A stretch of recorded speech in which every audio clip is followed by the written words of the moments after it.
So what's your reaction to this statistic about a decline in IGR before we talk about the budget and the broader economy? Thank you very much and good morning.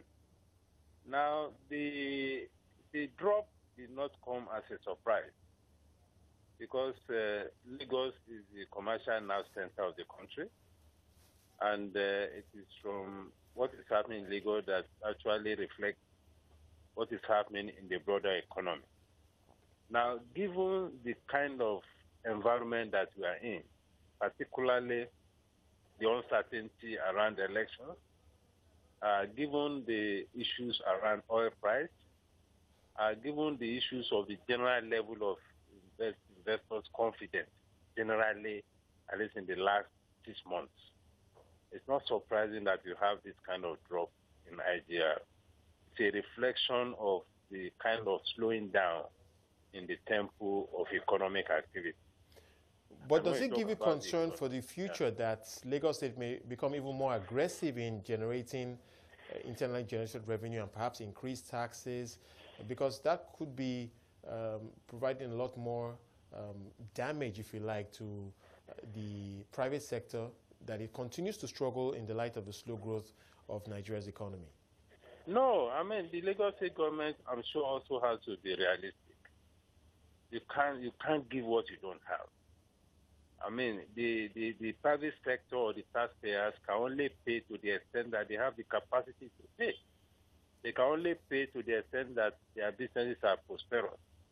You have a situation where the economy is slowing down, where confidence is dropping generally, where we have challenges with risk around elections, where you have challenges with uncertainty generally around the political transition activities. Generally, you should expect a drop. And if the performance of the private sector is getting weaker as a result of this, I mean, you can't get the money that is not there. So I expect the Lagos State government to also, rather than become more aggressive, I think they should also be more realistic as to what are the prospects of growing revenue. I'm hoping that after the elections and things continue to get better, as things begin to settle down properly, oil price hopefully begins to pick up, I'm sure that the situation will improve thereafter. But between now and the next couple of months, I don't expect that much will happen in terms of any rapid change positively in terms of the prosperity of business. And it is the prosperity of businesses that will also reflect on their capacity to pay tax. Because you pay tax on your profit. You know, you pay tax on your ability to retain your staff and pay PE and all of that. Depends on how well businesses are performing. Well, we do know that corporate income tax is collected by the Federal Inland Revenue Service, which is not necessarily driven by the activities of Lagos State. But there is that concern that Lagos State, like many other states across the country, because of the pressure to increase internally generated revenues, may begin to be a little more aggressive in collecting other taxes. But let's speak about the competition for business that Lagos is in with other states. Do you get the sense that Lagos continues to be the destination of choice for especially foreign investors who are looking to enter Nigeria, or do you think there is real competition coming from other states right now? Well, there is competition coming from other states, particularly from the point of view of manufacturing or production. Because, you know, Lagos State has a major constraint as far as land is concerned. So we have seen in the last couple of years migration to neighboring states, particularly Ogun State. But in terms of commercial activities, in terms of the services sector operations and all of that, I think Lagos is still the place to be. You know, because of, you know, the presence around here, Lagos is like a hub. You have a huge cluster of financial sector activities, ICT sector activities, the entertainment industry, and all of that. So you can't easily take that away from Lagos. But when it comes to things that require, activities that require a very large land mass, like a manufacturing setup, like an agricultural investment, like a processing setup, of course, the cost of land in Lagos is very expensive. So people naturally migrate to the neighboring states, particularly the state authorities.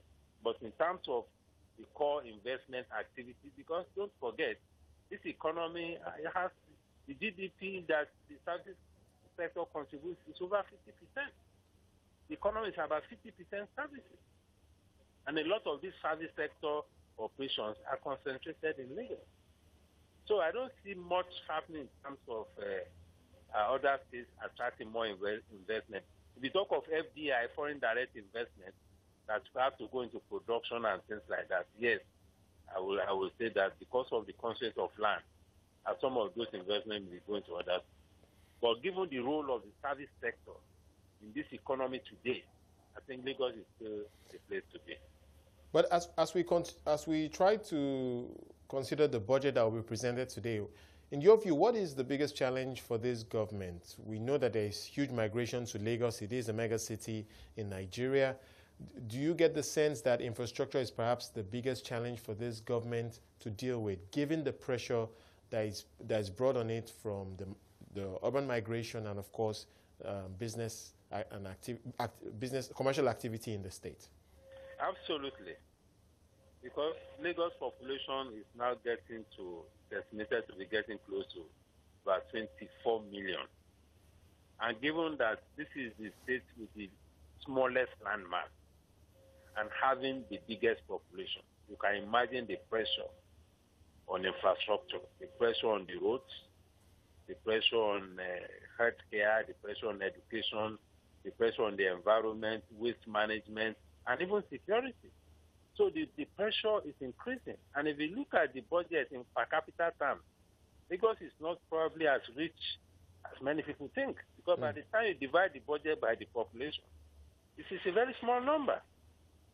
Then Lagos also is the most indebted state in the country.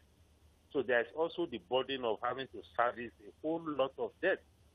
And there's a lot of borrowing that has taken place and all of that. So debt servicing is also a major issue.